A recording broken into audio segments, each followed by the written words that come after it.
What's going on, YouTube? It's your boy Kels. And just in case you forgot, my name's Miguel Perez. And today we're back at, Airplay Studio with our sound guy. This dude's amazing. Frank, that sound engineer skills, man. He's got that on point, making us sound good and crisp. Awesome. I've enjoyed these last couple of weeks. Thank you for subscribing. Thank you for commenting. Thank you for liking. We've enjoyed this. It's just something we enjoy doing. You know what I'm saying? I love it. We've had some very good discussions, and some of them were not even planned, and they went good. You know it worked out really well. And I love the way that we sometimes can just segue into a conversation, and it just takes a hold of itself. And I think the whole purpose of this is just having a conversation about good context, good subjects that I think is a big discussion around everywhere. Yeah, and I mean, it comes back to the same original thought of what this is about. It's about a conversation between two generations. That's what we wanted to accomplish, and the greatness of it is that we're actually doing that. Yeah, exactly. Now we have Frank in the studio. Now, Frank, you made a comment about something piqued your interest on the last conversation that we had. What exactly piqued your interest, or did you have a question? Yeah, something was said the last time that, of course, I believe in it too. The way we dispense this, we'll get into later perhaps. But you mentioned that you love them, but you could still hit them. Oh, yeah. I found that to be very intriguing because I'm not going to be judgmental about that at all. I did spank. Now, when I spanked and why I spanked is my call, and I'd be happy to share that later if asked.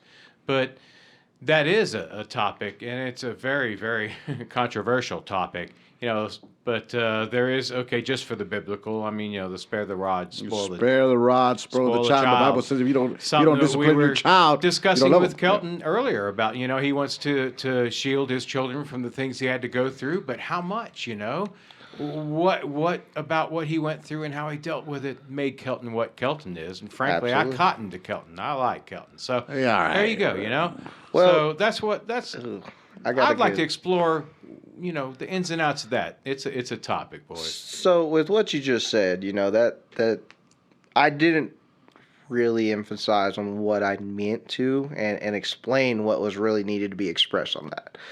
What I was really getting into was that I went through a lot of things, and I want to teach my kids, how to go through those things, and maybe give them experience and get them ready for it, and maybe have a different outcome and maybe a better outcome than I did. I'm not trying to shield them from the world. It's more of the lines of if you encounter this situation, this is a great way to handle it. Or be prepared to handle it this way because it may not go the way you want to type of situation. Not in a sense of saying, okay, well, I don't want you to do this. I don't want this to happen. So just avoid confrontation, avoid it all at cost of any sort. No, absolutely not. You're going to go through things in life. It's just going to happen. And that's going to create who you are, as you expressed very clearly. That is true.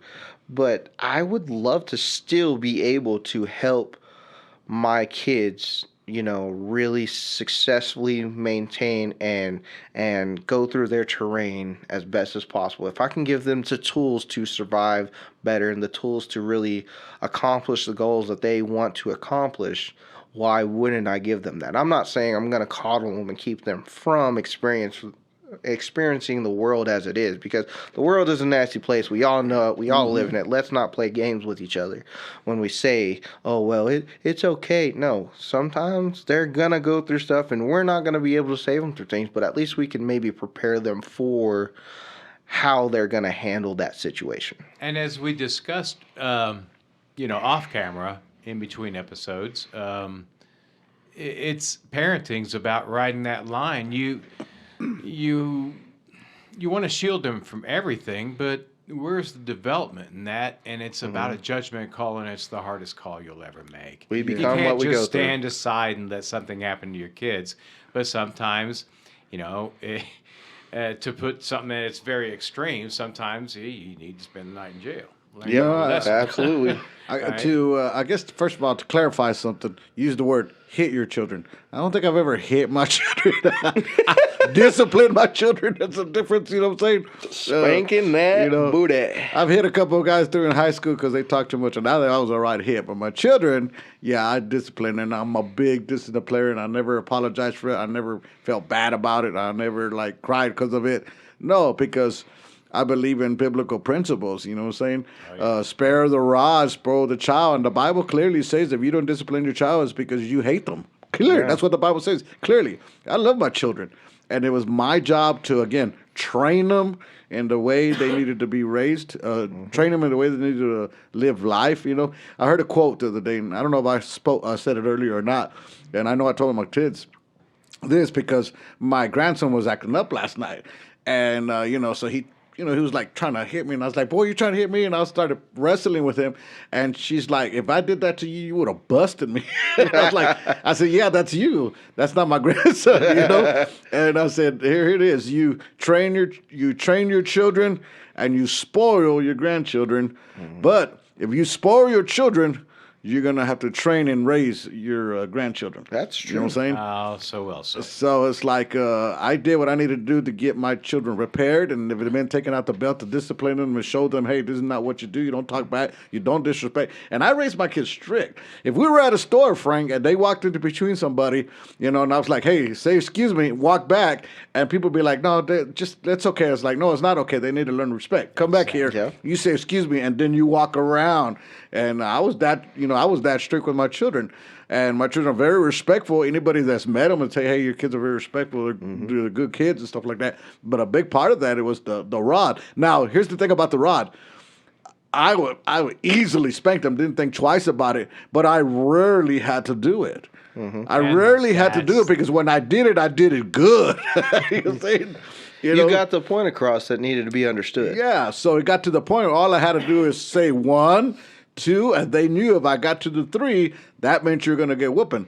And they pushed the 1, they pushed the 2, but before I get to that 3, boy, they moved, they moved around. Hey, man, sometimes, I've had some situations where I thought that pressing that luck was worth it, and then I had to learn the hard way. I mean, as a kid, you think you can get away with just about anything, but once you get put in a position of where your consequences aren't justified, and your consequences come with, the justification, so to speak, of that ass whooping, excuse my language, but that's what it is.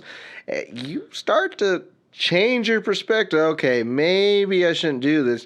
And then whenever it becomes further down the road, you start to understand why you shouldn't do that. And those two correlate with one another. Because if you don't get put into a placement of understanding of you can't do something, you'll never understand why you can't do it.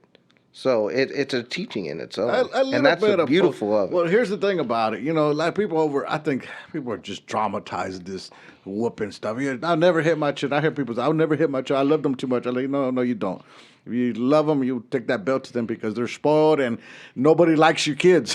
Yeah. What am I telling you? Nobody likes your kids around. They don't know how to act. Mm-hmm. They touch everything. They talk back. They throw stuff. They cry. And you're thinking that everybody's okay with it. If you don't, let me tell you something. You're not going to get invited for parties again because nobody wants your children there. That's what happened. And I thought to myself, I never want people to feel this way about my children. Absolutely. So I teach my kids right. You know what I'm saying? Now, you want to be able to take them to places and not have to worry about their actions. You know that they're going to act correct, and you know that they're going to do what's needed to get through the day and not have to have more problems. Exactly. We were raised with my dad whooping us and whooping us hard, but you know what? None of us were spoiled. My dad sent us to church by ourselves, him not there, my mother not there.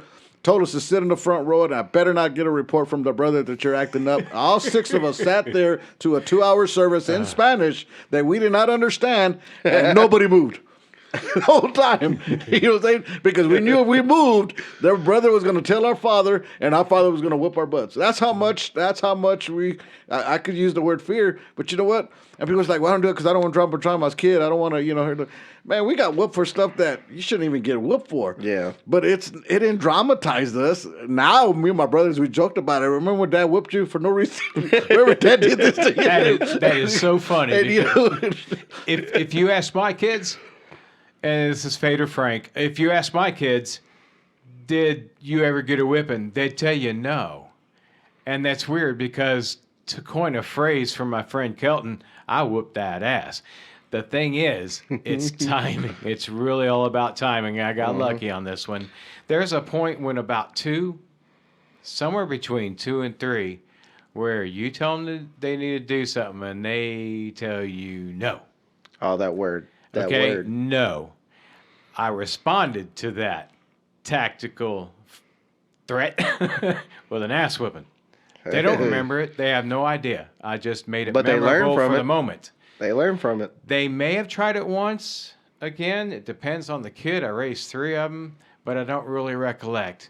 And I never really had to whip them after that first no, to my recollection. It was one time. If you ask them, they don't know they ever got a whipping. They just know if Daddy said something, there's something that was latched in their brain. They just knew they had to do it, and there was never a big confrontation or anything about it. It's like a brick wall. It was If the you one run time flat that was out into a necessary. brick If wall, you do it right, you don't have to do it Right. often. A brick You know what wall I'm saying? doesn't judge. He doesn't pick favorites. You run into a brick fall, you fall down hurt. Well, see, it's Same kind of fairness. funny because I used to mess with my son, and I still do, about this, and he'd make jokes. I'd be like, dude, I fight kids. Don't play with me. Don't play with me. I fight kids. And now he gets to he'll be like, I know, Dad, you fight kids. I get it. And he'll stop doing what he's doing. And it's the funniest thing because hearing a kid sit there and tell his dad, like, hey, like, I know, Dad, you fight kids. I'll stop. Like, it's the funniest thing in the world because just to hear it, like, said back to you, you're just like, you damn right I fight kids. I'll whoop that butt. I'll whoop it hard. Don't play with me. You better act right. You better figure it out and do something right. I was a big disciplinary. I not only in my family and my brothers and sisters. If my sister told my daughter, my son something, it was as if I'm saying it. And if they disrespected her, my brothers and sisters, they had every chance to get that bed and whoop them. And if they came and told me, hey, Thea whipped me or my uncle whipped me, what'd you do wrong? And I'll whoop them again. That's the way we were raised, That double ass whooping. You don't talk back to your uncle. You don't talk back to your aunt. That's the way we were raised. So Definitely a difference in generations. Yeah, even my nephews got disciplined by me, spanked by me. I think that's more of a cultural difference, to be honest with you. I love it, man. I love it. And even to this day, they tell me, man, Uncle, you got soft, man. You would have took that belt to in a second, but my grandchildren. That's somebody else's job. Yeah, my grandchildren, they can get away with murder with me. And I'm like, don't touch them. They can do what they want. So, but disciplinary is just a part of it. But I'm serious. And this is for single parents or parents. If you don't discipline your children, it becomes small. Nobody likes your children. I don't know if anybody ever told you that, but nobody likes your children. They don't want them at the party. They don't want them around. And if they're there, they're talking something about them because they don't know how to act and they just ruin everything. I got something to add to that because it's actually true. Listen, if you don't know who has the bad kids, you got the bad kids. Let's just be honest. It is. I know. Them bad little kids. You're the last to know. I disagree with that because you know your kids, man. And if you choose not to, and it's all on you. If you allow them to be those kids and you have created that environment where they can act that way and you get upset with them kids saying, oh, well, they're not listening. You allowed it. That is your fault as a parent. You failed in some sort of situation and you need to either address it or correct it. And sometimes it's a little too late and sometimes they have to learn those bad lessons. That's the thing. But you have to be the one that creates the situation where they are not like that. Yeah. You have to put yourself in the situation to create better. There's a difference between discipline and abuse. I am not encouraging parents to abuse their children at all. You know what I'm saying? Yeah. I'll call the cops for that. But I will encourage every single parent to discipline your child. It's your job to teach them when they do wrong. Hey, there's, the belt, man. It works. It works. I was a good child. So messed up. I'm sorry, you're calling the cops into the music now. Yeah, it's true. The bell works, and it's a forgotten art. That's so messed up, though. It's a forgotten art. I know, but it's so funny because, like, in this time period, like, you really do have police brutality, so it's like it's kind of a little messed up. I'm like, who has the time for a belt when in the few instances where I decided to whoop that ass? Oh, that's funny. funny. It was an instant thing. There was no time for a belt. It was like shuck them. It was skin to skin. Anything they can grab a hold of in my house. Hey man, look, my dad used to joke whatever with me. was in reach.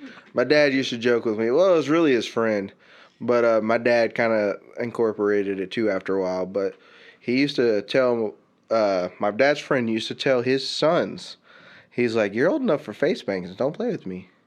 I was like, "Face spankings?" He's like, "Yeah, face spankings. Do you want a face spanking?" I was like, "What the heck is face?"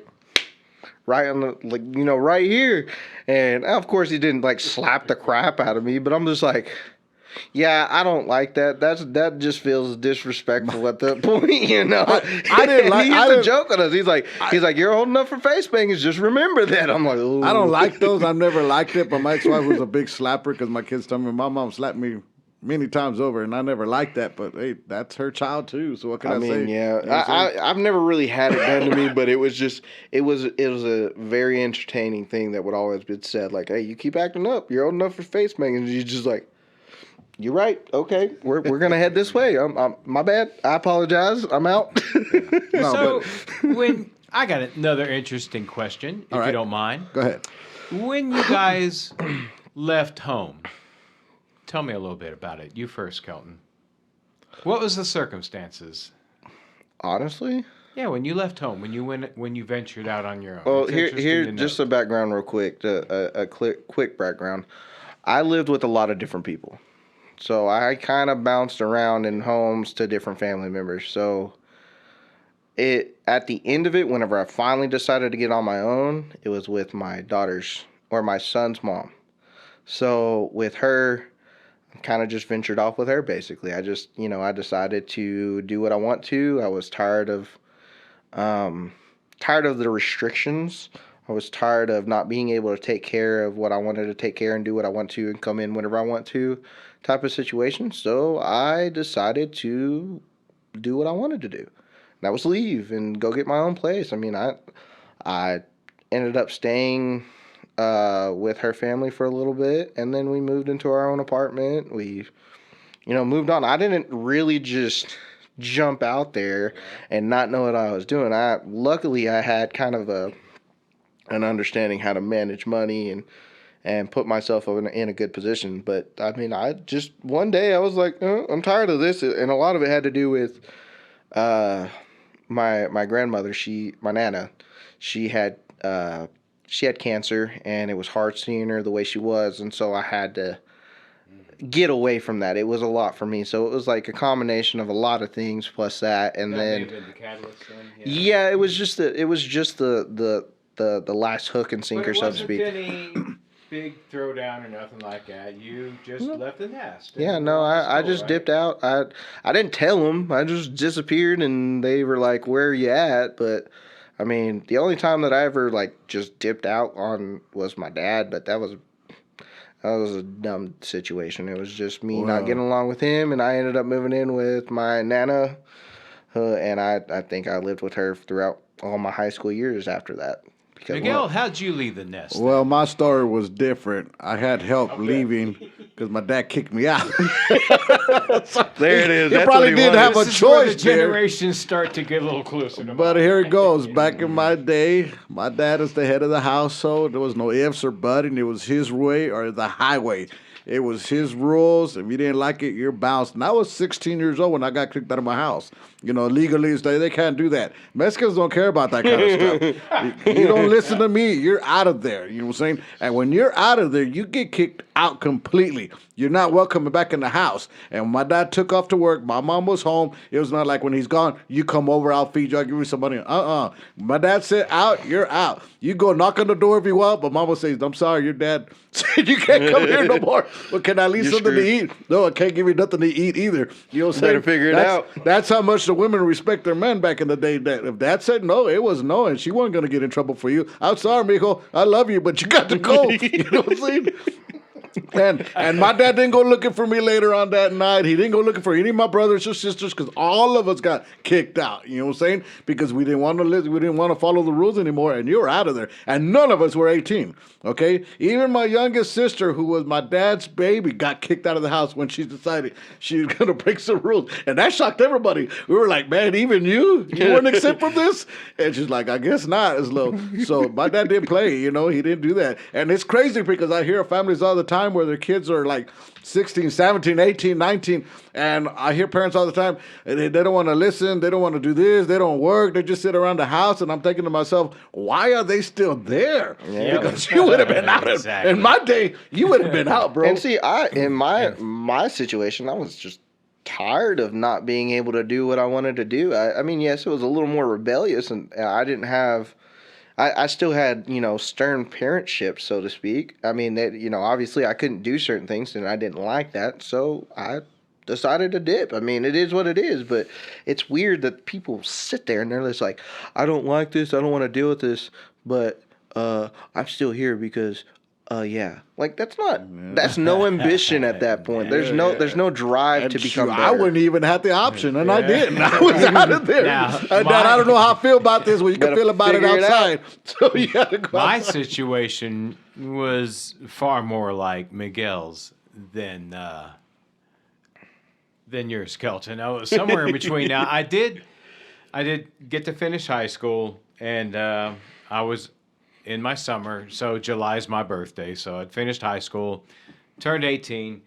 Excuse me. And now, parents, nice. They threw me a party. Had my friends over. It was lovely. It was a great deal. It was an excellent party. And as the night wound down, my dad's a night owl. I'm a night owl. He says, well, hey, did you enjoy yourself? I'm like, yeah. He says, well, come on into the kitchen a minute. And he took me into the kitchen, and he opened a cupboard, and he pulled out a plate. And he said, what's this? I said, that's a plate. He says, that was your plate. And he smashed it to the floor. I joined the United States Navy the next day. Wow. That's the way it went with That's me. white And no people hard there, feelings. man. I love him to My dad death. should kick you out. He didn't enlist you. Hey, it was done. They threw me a nice party, nice sending away. What can you do? I couldn't ask for better. I couldn't complain. There was my plate. I mean, had to you go buy got my fed. own. You got fed and puckered up. That's what they did. They softened you up a No little hard bit. feelings. I'm glad he did it. Well, no, and that's the thing Sometimes about we need it. people don't get Love my that. pop. My dad was strict with us. He whooped us. He kicked us out of the house and no questions asked. He slept good like a baby. I guess it was like a headache gone, whatever the case may be. But, all of us didn't grow up angry at my dad or mad at my dad, and I don't want to talk to my dad. My family's super close, and one of the big things we do on Sundays is go to my mom's house, and we have big dinners, and we play bingo, and we talk. My dad loves us there. So all this stuff about you traumatize your kids, you don't know what your kids to do, this and that, man, that don't exist. That's I'm sorry to say, Not because with real that's love. y'all generation stuff. That's our generation was, hey, we were like, and like I, got said, we over laugh it quick. about it now, Yeah. I mean, I got with Gretchen. We went back over there and we played games together, card games, and they were a big part of mine and Gretchen's early wedding or early marriage. We played games with them, very supportive. My pride put me in a position where I wouldn't ask for anything. I'd help as much as I could, and they helped as much as they could, but we were careful with each other's feelings, and we were careful with each other's freedom. And it worked out really great. And I think maybe Kelton's generation could use a little Well, more of that. the whole thing. Well, you got to understand though, just to clarify here, y'all keep using that as a generational thing. It really is not. It's just it's not a practice. y'all are now at a different age than I am. So during my age time, I guarantee you, it was a little bit different for y'all. It was a little more, oh well, family isn't as like implemented and successful in that situation sometimes because there might be some underlying feelings on one side or the other. So of course, you got to be a little more deal, because like right now, that's what's happening in my family. We're starting to building back together. We're starting to have more closer relationships, and even like I said, like my mom, I get along with well. I try to have time with them. I think every other weekend I go to my mom's house on Sunday, eat with her, have a good time. I usually have my kids, and we're there. That's fantastic. I guess the season we're talking about more is the season where you're getting at that teenage year, the years where it's time to like basically man up. You know, on the like Hispanic tradition is you're 18, you're out of there, and like my dad didn't even wait. And you women, you stay home until you get married. Dad. You stay home until you get married. That's the tradition there. Right. You know what I'm saying? But when they they wanted you to man out, you were out of there. They didn't think twice about it. But I literally meet families today, and I understand the girls living at home. I don't understand the guys living at home. When they're 18, 19, 20, 25, 30s, Okay. it's like, what? I just don't understand that. I've gone back before because I had to. And that part, I can sit there and say, you know, I failed, I fucked up, and I got put in a situation where I lost the situation I was in, Well, and I had to rebuild. And I had give to you restart. I give you a the season, but I'm talking about people. Yeah, no, I get you. know. But the staying there from the beginning to end. There was a guy that I knew I'm not going to get his name, but he was a very privileged kid, so to speak. His parents had money. He was always had the nicest stuff. Always had the next generation of whatever. Always had a nice car. Was always, you know, shown by physical things, materialistic things. And I mean, this dude was like 25 still living with his parents. And I'm just like, how are you doing this? So that's like, How are you like okay with this in the first place? And I'm over here like, I believe I was 19, 18 at the time. I'm like, how in the world are you doing this? Because at that point, I already got solidified in my placement of being alone, being away from my family, no longer living underneath their order, so to speak. I'm just like, how are you doing it? And then he's like, oh yeah, dude, they just take care of everything. I don't have to worry about nothing. And I'm just like, what? This is okay for you? Like, this is even women, like, no, I can't do that. Even Nope. women, whether they're wild or not, that's one of the things. They want to know that you got your own place. That's the bottom line right that's there. an early question. Yeah, so On you a know, date, I understand the seasons. Do you You live go with through mommy? rough times and you have to go home. That's a totally different thing. We're talking about the person that's still there, 25 years old, 30, and I've met them up to 35 and 40 and still living at home. And I'm like, man, do you have no drive for life? Do you want to? don't. And then they meet somebody, and instead of moving out and starting their own, they move bring in. another person in, and they just get their own room. And I'm like, man, the house is I paid can't. for. I can't say that I haven't done that either, though. So oh man, yeah, I had it. No, I had a situation with my son's mom where we basically were renting out. And that's the thing. We were renting out. There was a side piece on a side, basically room away detached from everything. Well, it was attached to the garage, but we weren't really like living inside their house, and we lived there for, you know, I'd say probably about 4 months. And I mean, that was cool, but you know, I just couldn't do it. I'm just like, I need my own place. Yeah, I I can't. just don't understand the concept of not having your own space. Even now, like, I have a roommate and I love the dude to death, but I'm like, dude, I want to walk around butt naked, bro. Well, I'm gonna need you to figure something out at this point, because I'm tired of not being able to do that one thing. And that goes back to me again. It's the parents' fault. I don't see why you allow your children to do that, because you're setting them up for failure. You have to push them. You have to push them out. The bird, within one day, they push them out of the nest, and you got to fly. You know what I'm saying? And if you don't, you hit If that don't, you hit that ground. ground, and that's it. You know? And you know, But we they go allow into that. this understanding that there's some specialized situations. Sometimes, you know, kids stay because the parents need the help. Sometimes the parents keep the kids at home because they're autistic. There's so many shades of autism that we don't even recognize yet. So, you know, we don't want to appear judgmental. No, but for a fully functional person, I don't understand the situation where you could have any sense of manly pride as a man, talking amongst men, trying to live in a world amongst men where you could derive any value from that. Yeah, I mean, that goes without saying about those who take care of their parents or they have special just needs keeping and us stuff on like this side that. of the Yeah, battle. I agree with what Yeah. he was trying to just clarify, because straight- sometimes people are going to assume that we're talking about everybody. but you got Obviously, we're those- not trying to generalize, But you know, every man, no matter what. And we just got those people that convince themselves that, hey, you know, they're in this position because life, and because of this, because that. And now is a new thing about anxiety, and they got all kinds of made up diseases and sicknesses, and and they can't just be alone. And I'm like, shoot, my dad didn't worry about that when he kicked me out of here. All that stuff. I mean, really, we have watered down manhood these days. Really that's. I can't say that like anxiety or ADHD and stuff don't exist because I've dealt with them both. But I can also say that a lot of that is self-preserved. It's you feeling this way and not correcting what's going on inside of you. So that's something that you need to be self-aware, and that's something that you need to self-serve and self-fix. Because I hate to say this because a lot of people are going to hate this, but being depressed is a state of mind that you've created. If you stay at home, you don't do enough, you don't work out, you don't put yourself in a situation, you don't find a creative outlet, of course you're going to be depressed.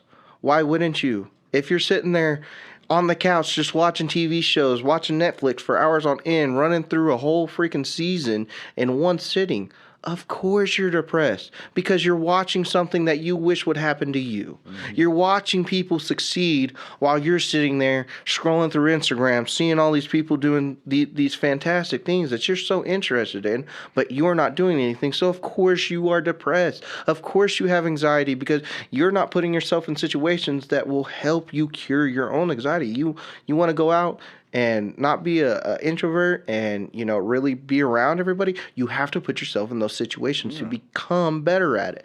It's all about you doing better for you. If you are not able to do that, of course you're going to have these problems. We're social creatures. Us as human beings are social creatures. Why would you seclude yourself, and why would you expect yourself to be okay being secluded? And it's so different. And this has really exploded in the last 10 years, all that. And I have trouble with it, Frank, because again, that was a rare thing back in my days, so all of a sudden, how can it become so strong? It goes to the parents, the upbringing, how they raise them. They're so sensitive, so take it easy, and they don't want to hurt their feelings and stuff. And I'm like, man, I'm sorry, my dad was not the most to express that love that much, but I appreciated him because he manned me up, made me go out there. That when I had mine, hey, I got mine, I got to take care of them, I got to do, and it wasn't always easy, but I didn't have a choice to go back home. Oh, I got to make it happen. We're gonna eat beans and rice and Jesus Christ this week, and we're gonna be okay. Yeah. I'm not about to go home, Dad. Did you ever have the phone call with your dad? Pop, you were right. Did you ever encounter that moment? I'm sorry, clarify that. I didn't get it. There was a time I've been drinking one night a little bit, and I got to thinking, looking at the stars, you know how it goes. And I come to the conclusion at the ripe age of, I think I was 24 maybe. And I gave my dad one of those, I love you, man, calls, okay? Oh, God. Yeah, I did that. Telling him that, look, Pop, I done melted this shit down and you was right. Shit, I feel like an idiot. But, I just wonder if you ever had that moment. No, we Hispanic culture, even if you had the moment, don't call. Because it just be like, I regret mine, honestly, I do. As you could tell, I regret mine. It's a self-awareness more than it is a verbal expression. My dad would be like, oh, yeah, he'll hang up on you. Get off my phone, quick. Yeah, my dad, you can call my dad. This is my dad. And don't get me wrong, I love my dad. Like, Dad, okay, I'll see you. I love you. He click. He's like, see, he never even says it, but he didn't finish the hello. He just hangs up and like, all right. I've had a situation where I think that my dad realized that I realized something, but I don't think it's ever been expressed. But to be honest, I think that's because me and my dad don't have a great communication. The expression, we just really don't. That is what it is. Old school, the expression of love is being there, providing for your family, make sure they have a roof over their head, make sure all the bills are paid. That's their expression of love. Mm-hmm. Verbal expression, like I do with my kids, we hug all the time. I give him a kiss on my cheek. And my son, I give him a kiss on my cheek. I love you, son. Call. You're good. Let me pray for you. That's my expression of love with my children. But Dad didn't practice that. They just like, you provide it, that's it. Yeah. You know what I'm saying? I put a roof over your head, so that shows how much I love you. And they were victims of their generation, but it worked. Okay, that generation was the culmination of centuries of tradition. So, yeah, maybe it couldn't all been wrong. Yeah, yeah. I mean, it's my mom and dad. Their relationship was, growing up. Now I look at it and it's like, man, I don't even know how they stayed with each other. But back then, it was till death do you part, no matter what. And if it wasn't good, you just sucked it up and you stayed together because of the family. And I praise God that my mom stuck with my dad and my dad stuck with my mom. I praise God because, like I said, we go home on Sundays every week, and I enjoy Divorces that. were quitters. My grandchildren, my children, I mean, we all go over there. Littlest house you're going to be, but there's freaking 25 freaking Mexicans in there in the kitchen smaller than this, and we're having the time of our sounds life. like fun. Yeah, we're having the yeah. time of our life, Yeah, but here's one thing that the divorce for quitters thing kind of really resonates, man, because if you get in a relationship and you choose to marry somebody, I mean, you're saying till death do us part. Mm-hmm. If you're not willing to step up and say, you know what, okay, we chose to be together. We did this for a reason. So we need to really just stick to this and work it out somehow. Because at the end of the day, no matter what, no matter how anybody feels, things can definitely be worked out. It's your choice as to how well and how far you're willing to work things That's out. true. That's true. I was not always worthy of my wife. Yeah, There it is. We're still here 4 days later, very much in love. It was good, and I see that. But the being biggest able to regret, recognize that the is big. biggest regret of my life is getting divorced. The biggest regret of my life. You know what I'm saying? I look back at it now. I was young. I was very prideful, and I should have never done that. It's and that's why I would not encourage divorce. I don't nothing. I hear people talk, I was like, you're being dumb. You're being stupid. Hang on, work through it, because I now know the pain that it causes and the struggles it creates. No. And it's not only to you. It's not only to her. It's to the whole too. family. Yeah, it affects it's the everybody. kids. Everybody's My affected family, by it. Yeah, my family. Everybody's affected by it. Your church, your friends. Everybody's affected by the divorce. I See, don't know I'm- the details, but I know you. It's got to be a deep story because you don't seem to be the obvious common denominator. No, my fault. He went straight for it. Typically observant as usual. I missed it. Well, Yeah, no. I can tell you right now, I've never experienced a home where the mom and dad live together. I think my parents divorced around like 3 years old. Really? So I've been in a separated household from day one. Well, day one of understanding. Let's put it that way. Miguel, did your parents divorce? No, they're still No, they're together. married. Still together? Yeah, Yeah. that's what I was saying. Well, So, see, I wow. fall into Kelton's territory on this one. After, hell, I don't know how many years, but they got married in 59 or 60. I was born in 61. Anyway, they divorced in 83, and both of them sought other avenues. Yeah, but see, yours was a little bit different then because I didn't know what it was like beforehand. I don't remember because I was too young. Versus you had to experience the traumatic separation, By the time it happened to me, it was like, okay, this is a adult decision between you two. Thanks for the memories. But you it still was- had to deal with that as it was. was- I never How even old had were to you, deal Frank? with Let's that. clarify. How old were you when your parents divorced? 20. Let's see, 18. You said 61 to 83. That's Probably 22. about. I got married in 82, and they divorced in 83. So Okay, I was so you did 22, 23. You somewhere knew in that time you frame. knew how it was like to grow up in a mom and dad atmosphere. At the time, Yeah. I realized that they probably had some situations and stuff that I wasn't aware of. Obviously, again, to my super observant powers. But, the things that they've been working through that I had missed, and they stuck it out for myself and my sister. And that may or may not be the right thing to do, but from my point of view, I'm grateful. No, it's working it out because the worst victims in a divorce is your children. It's You the betcha. kids. By Yeah. the time it happened to me, I was like, guys, that's your business. I love both of you. Both of you love me.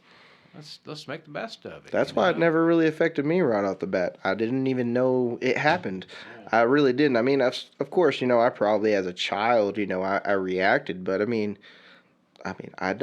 I It was don't know just what normal life for was you. like before. I Yeah. really don't remember what life was like before that divorce, before that separation. So all I know is the separation. So I guess it just is what it is at this point. No, it impacted my family because again we were very close, and it was the worst. And again, people are like divorce, they make it sound so easy, and I hate when people on Facebook or freaking with media dramas like, I got divorced, let's celebrate. It was the best thing for you. Oh, congratulations! God, really? That's the stupidest. That stupidest. cheapens your That's whole just history. that's just a Things people reason can to post. just let loose and be stupid. Yeah, and that's it's the all that is. stupidest things. They That want to just they want to cheapens your go history. have relations somewhere. Yeah. They want to really just get drunk and end up at some dude's house or And some girl's house Yeah. and just let loose instead of just realizing, okay, hey, yeah, this sucks.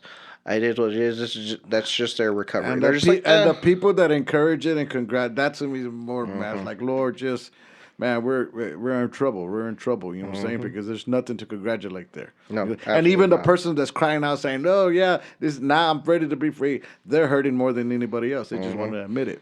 Yeah, But, and that's why they drown themselves in whatever it is that they're drowning themselves in that situation. Yeah. But my name is Miguel Perez. Just in case you forgot, enjoyed this session. Thank you, Yes, sir. Frank, man. Great for helping us out. And again, if you're wanting to record, this is the place to do it, man. Kelton? That's all I have for it, man. I mean, it's been a pleasure being here. I love coming to the studio. Grateful for everything that our man Frank is really getting us going on. I appreciate you letting us use this space. And if y'all do ever want to check this out, man, hit us up on Facebook, man. We've got a Facebook page right now going. Yes. Just hit us up on that. We'll give you some answers, and if not, we can find the answers for you. All right. Please subscribe, leave a comment, press the like button. God bless you. In the name of Jesus, we'll see you later. Thanks. Godspeed.